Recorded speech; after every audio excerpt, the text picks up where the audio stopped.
سوات یو ځل بیا د پاکستان تحریک انصاف د سیاسي هلو ځلو مرکز جوړ شو. د ګوند د بانی عمران خان خور علیمه خانې د سوات بیلابیلو سیمو ته دوره وکړه، چرته چې ورته د ګوند د کارکونکو او پلویانو لخوا تود هرکلی ویل شو. په منګوره سوراب چوک، منګوره بایپاس او تحصیل کابل کې د پاکستان تحریک انصاف ګڼ شمېر کارکونکي او پلویان راټول شوي وو. ګډونوالو د ګوند بیرغونه پورته کړي وو او د عمران خان په ملاتړ یې شعارونه ورکول. د غونډې ګډونوالو ویل له هر ډول حالاتو سره به د خپل ګوند او مشر ملاتړ جاري ساتي. علیمه خانې د خپلو ویناو پر مهال وویل د سوات ولس تل د عمران خان ترڅنګ ولاړ پاتې شوی دی.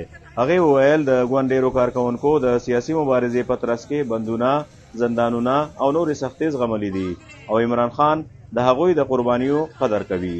هغې زیاته کړه اوس د ګوند د مشرانو او کارکونکو لپاره د لا زیاتې ذمهوارۍ وخت دی. د هغې په وینا د عمران خان د خوشي کېدو او د هغه د سیاسي دریځ د ملاتړ لپاره باید سیاسي او قانوني هلې ځلې نورې هم پیاوړې شي. علیمه خانې پر کارکونکو غږ وکړو چې یو موټی پاتې شي او خپله سیاسي مبارزه په سوله ییز او جمهوري چوکاټ کې روانه وساتي.